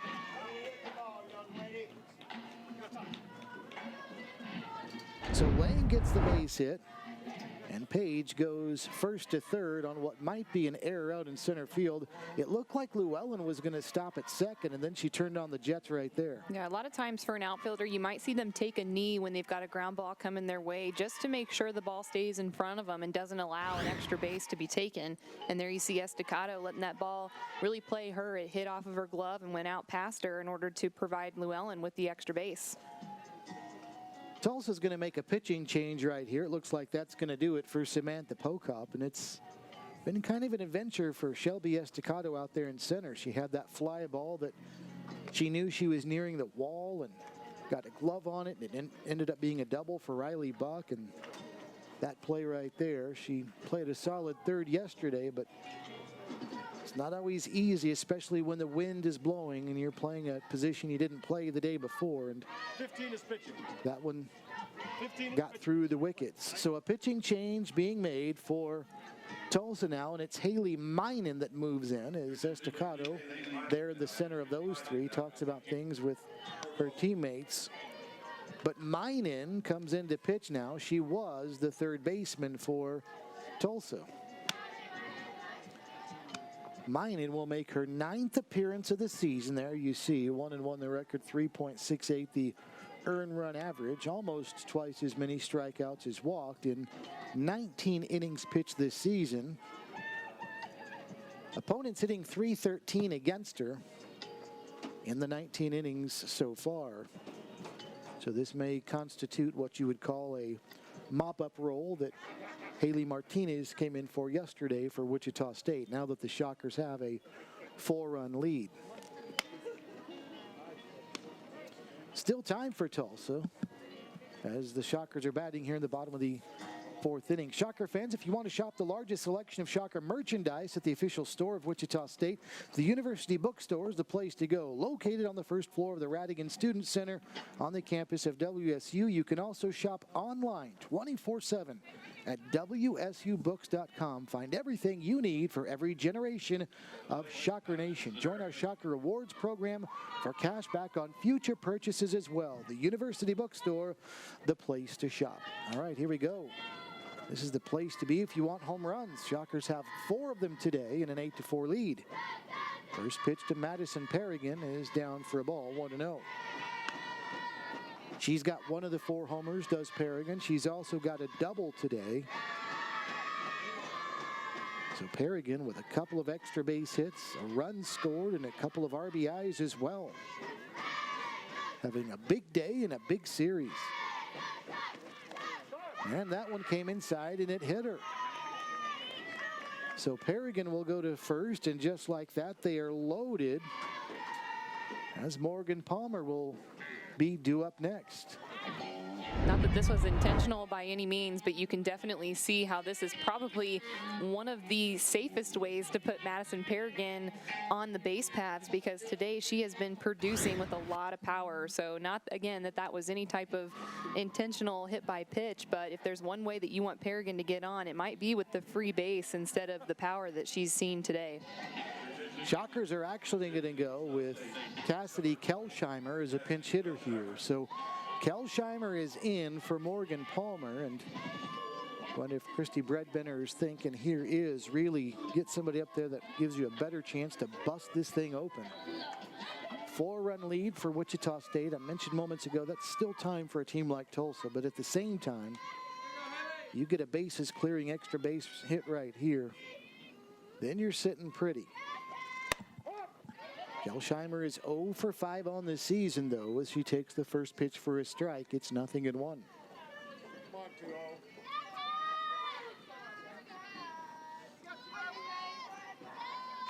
2-0. Minen is the one you saw there a while ago inside the circle I talked about that's wearing the shades on this very cloudy day today.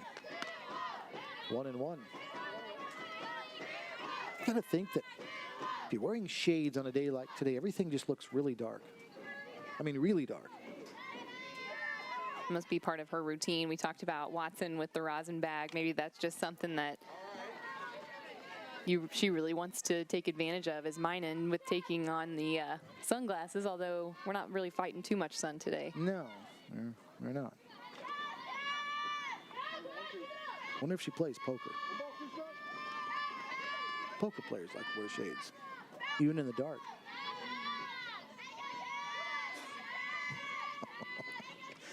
Here's the 1-2. I've been told that she has a full house right now. That was not coming from me, but very nice. Bases full of Shockers here. Cassidy Kelsheimer with a 2-2 count, trying to blow it open.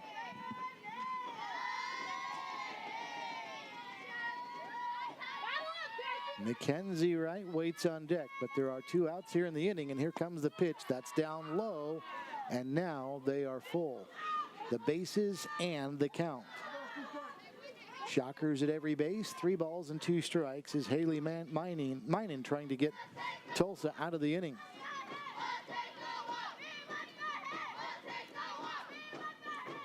Minen ready, delivers the 3-2.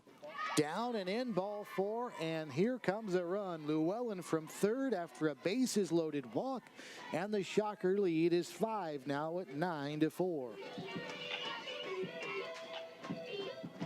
So Kelsheimer gets an RBI, and this one really not close, Jamie. No, this one's definitely out of the zone, and we saw with Minen really struggling to hit the zone against Kelsheimer there in that at-bat, and you really got to tip your cap to Kelsheimer, who had a great at-bat, was able to let those pitches go by. She hasn't seen a lot so far this season, but was able to really identify that those were in fact balls and pick up a nice little RBI for her team. Her first RBI of the season, and now, if you're Tulsa, your backs are really to the wall because Mackenzie Wright is up. She's got her 10-game hitting streak with a base hit last time up. She's smashing the ball even when making outs right now, and takes one in tight right there.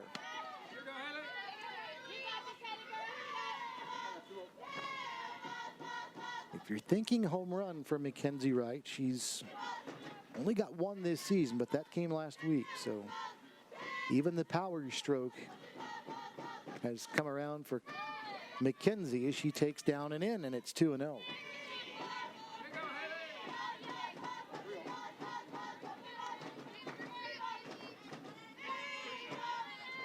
Bailey Lang, the runner at third, Perrigan at second, and Cassidy Kelsheimer is over at first. 3 balls and no strikes as Minen delivers the 3-0, and that one is ball 4, and she's walked home another one. Well, this has not gone according to script for Tulsa. The Shockers have batted around here in the inning. Mackenzie Wright has drawn a bases loaded walk, and Tulsa might be out with the hook John Barfelt to make another pitching change as the Shocker lead is now 6 at 10-4.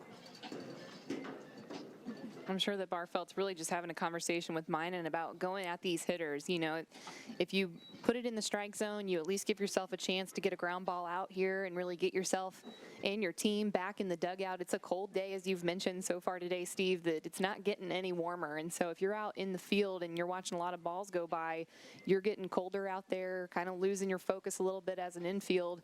And so really just looking to maybe get this last out and get back in the dugout and make something happen for their team. So Asia Weber will step in now. And Asia's got a double today. And it looks like everybody 1 through 8 for Wichita State's got a base hit today. The 9 spot where we've seen 2 batters now, Palmer and Kelsheimer, the only place that doesn't, but Cassidy Kelsheimer did just draw bases loaded walk moments ago, so they've all reached base. Shockers have pounded out 12 hits. Weber takes a strike. It's 0-1. Asia's hit was a second inning double. Hit by a pitch in the first and flew out to center as well. And this one on the ground just foul outside the bag at third. So a good job by Minen here to finally get ahead of a hitter. It's 0-2. And Asia really wanting to do the opposite of what I was talking about with Minen, and that's keep her team in the dugout as long as possible. Keep them warm, keep this inning alive. We've already seen them bat around. Weber doing her best to extend this opportunity for the Shockers and see if they can score a few more. Pitch to Asia is outside for a ball. It's 1-2.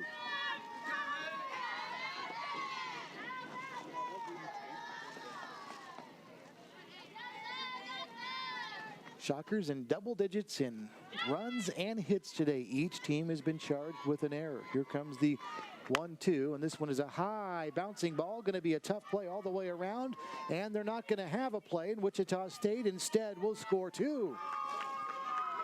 A high chopper, 2 score, and the Shocker lead is 8.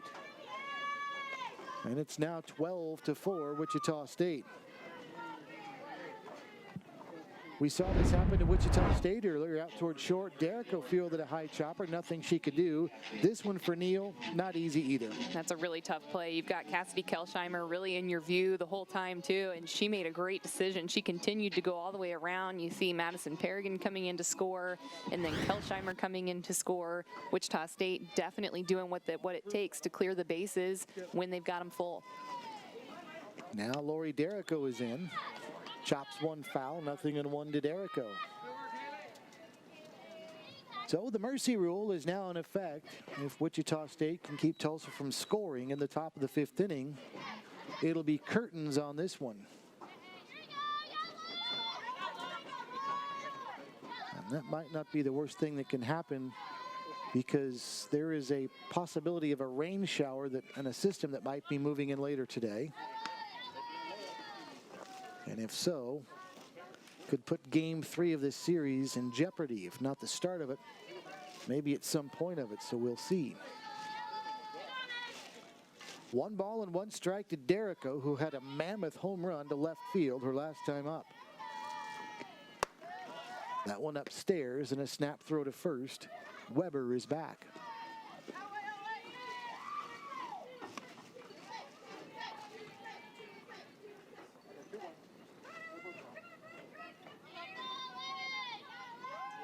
Two balls and a strike to count at the plate. And here comes the pitch to Lori. Another hot smash deep to left center field. It bangs off the fence on a hop. That's going to score 1. And now Wichita State is up by 9 as it's 13-4. As the hit parade continues for Wichita State.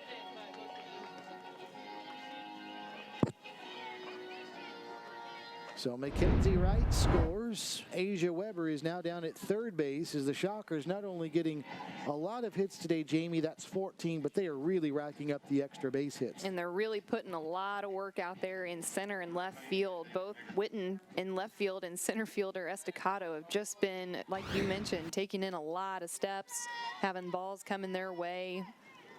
Definitely being tested out there today with the Shockers really feeling it and providing a lot of power to head out into the outfield with the majority of their hits today. 8 runs scored this inning for Wichita State. And now Bailey Nickerson is in. She is the 13th shocker to bat this inning. And she takes, that's inside, that's going to get another run home. It came in so tight, I think Spell might have thought it might have deflected off of Nickerson, but no, it's back to the backstop. And that's 9 in the inning for Wichita State. They've scored, and they lead by 10, 14-4. And here it is again as it got in tight right there. Yeah, that's tough to tell. I would definitely have expected that to probably hit Nickerson too, but it didn't. It went off of the glove of Spell and provided Weber with the nice little stand-up coming into home plate. Nickerson picking up an RBI.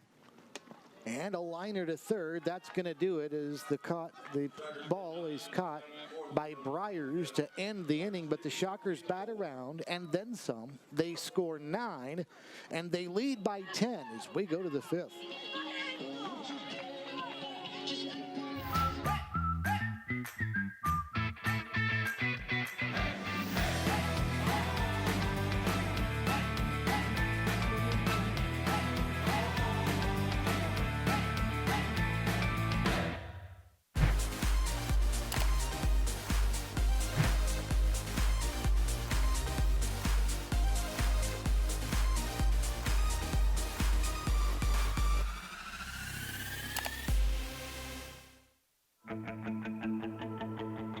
Wichita State University is Shocker Nation. We exceed expectations, push boundaries, seize opportunities, and move boldly ahead. We are student-centered and innovation-driven. It's who we are. Our vision is simple but powerful. Create, innovate, collaborate, and celebrate. With one unifying purpose: to shock the world.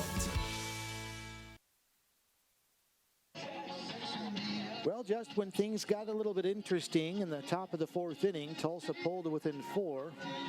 How about a 9-run inning for Wichita State in the bottom of the 4th, and now they're up by 10. So Bailey Lang now, barring a big inning by Tulsa, can end things right here. Since we are in the 5th inning, the mercy rule is now in effect. First pitch is a strike to Tori Stafford, and it's 0-1. Stafford has had a tough time today against Bailey. She is not only 0 for 2, but she has been caught looking both times and pulls this one foul, 0-2.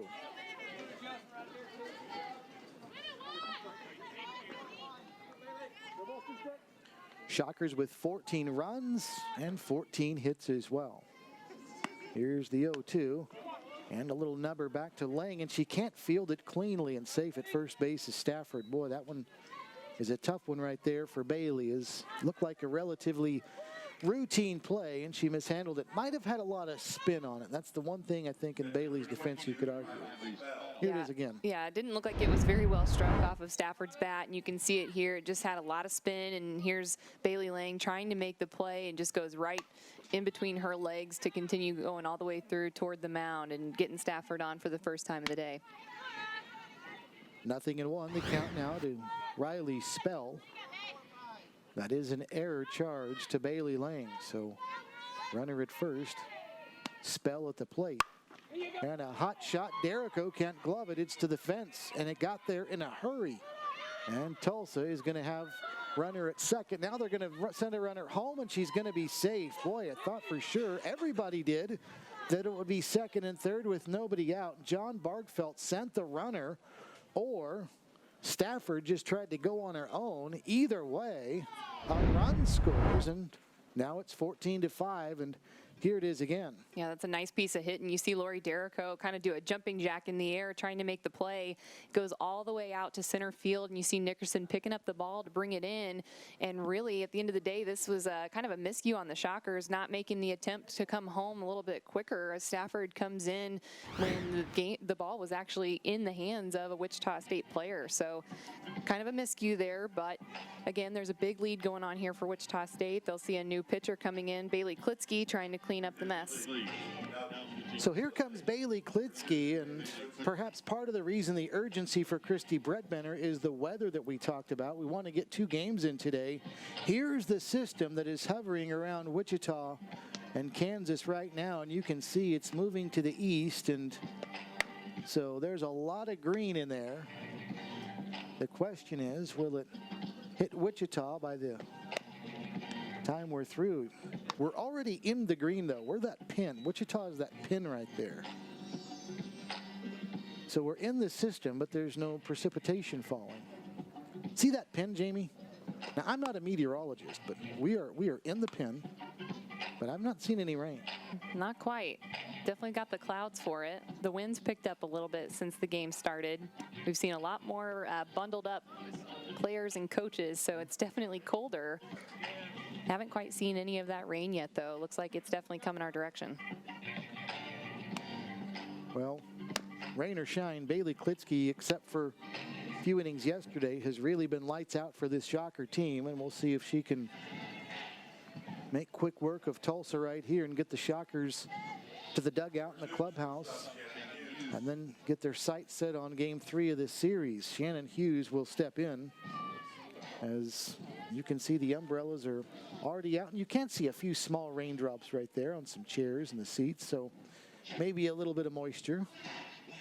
We'll see. Hughes steps in, having struck out twice today, once swinging, once looking.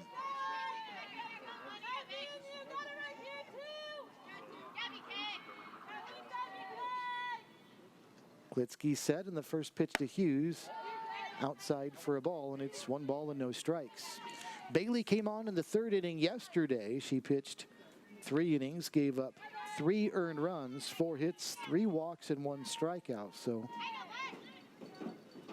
she had a 16-plus innings scoreless streak snapped yesterday, and there's one that gets away. A wild pitch is going to send Spell down to 3rd.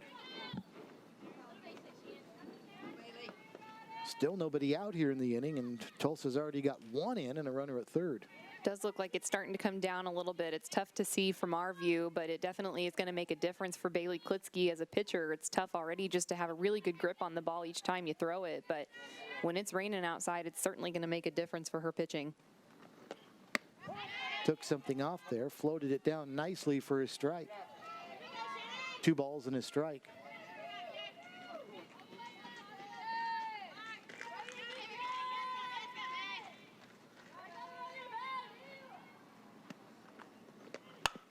Hot shot, nice scoop by Wright at 3rd. They've got a run down between 3rd and home. The throw on the tag and out at the plate for 1. Now for a double play at 2nd. They can't quite get it, but Mackenzie Wright does it again, making it look easy with the leather over at the hot corner, and then a run down between 3rd and home, and Spell tagged out 5-2. Another awesome job from Mackenzie Wright. It's just no surprise anymore. You almost expect the awesome plays out of her, which is not something you say every day about an infielder, but man, the backhand, and then to have the heads up play to notice that Spell was just too far off to not give her a look, and there she is getting the easy out at home and really saving a run in this situation. Even though they're ahead, she wanted to make sure that she got the go-ahead runner, and that she did. Hughes does go down to 2nd on a fielder's choice plus during the rundown, but what a great play by Wright.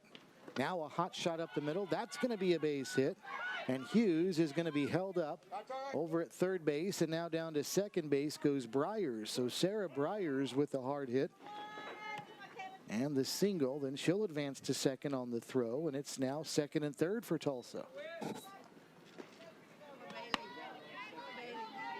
So this team not going away. Now here's Michaela Witten. We'll go to the top of the order next with Julie Hollingsworth.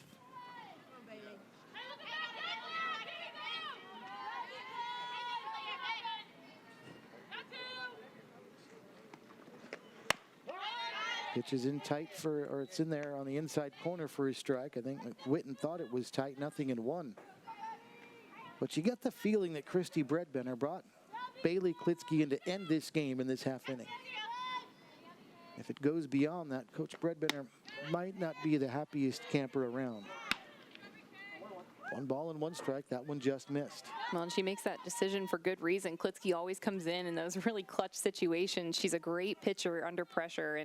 And, you know, today so far we see her giving up a few hits, but definitely someone to lean on in times when you need her to come through. The 1-1, good pitch there. The bottom fell out of that one, and Witten went after it, comes up empty, and it's 1-2. That was a really nice pitch on a ball that sunk down from the right-handed hitter.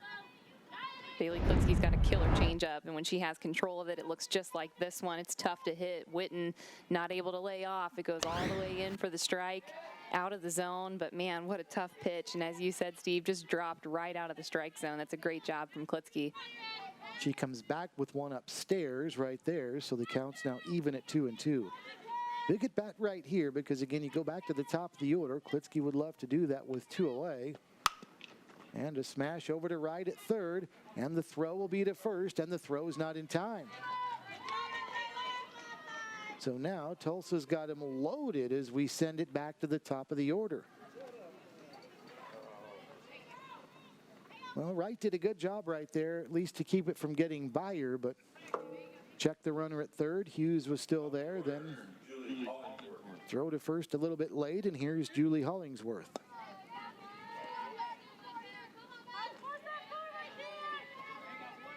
Hollingsworth has been a tough out for Wichita State. She has picked up singles her last couple of at-bats. And she takes a strike there, and it may not be the last pitcher Wichita State uses in this game, as Shockers have action in the bullpen still, as Hollingsworth, left-handed batter, not only singled but scored her last time up. Takes a strike there, and it's 0-2.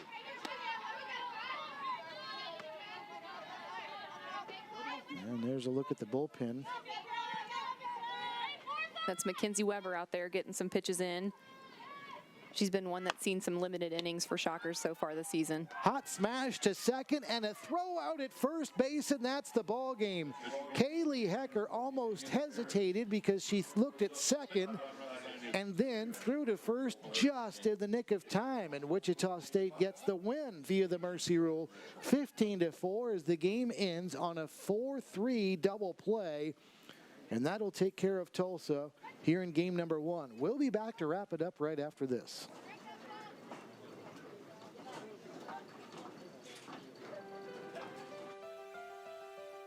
Wichita State University is preparing today's students to become tomorrow's leaders. The Shock the World campaign is raising $25 million in private funds for a new home for the W. Frank Barton School on the Innovation Campus.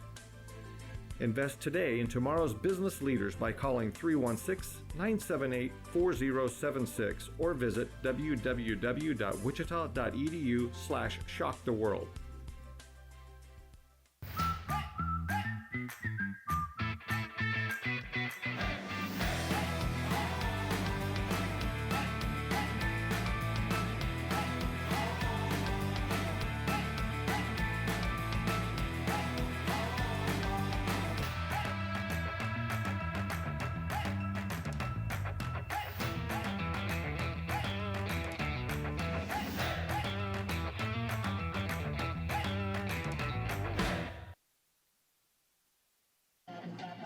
Welcome back to Wilkins Stadium. The Shockers, a 9 spot in the 4th. Tulsa threatened to keep the game alive.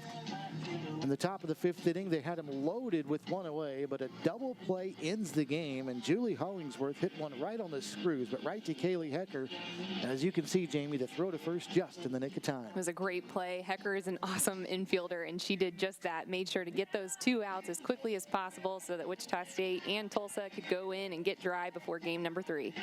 So Wichita State is now 5-3 in conference play. Tulsa is 4-4. Overall, the Shockers 22-13 on the year. Tulsa is 24-15. 14-5. Wichita State gets the win. Bailey Ling, the winning pitcher, she is 12-9 on the season. Samantha Pokop takes the loss. She is now 7-6. Wichita State also pounds out the homers in this game, thanks in part maybe to some wind, but I don't know. Some of the bombs this team hit were hit a long, long way, and Wichita State comes away with the victory.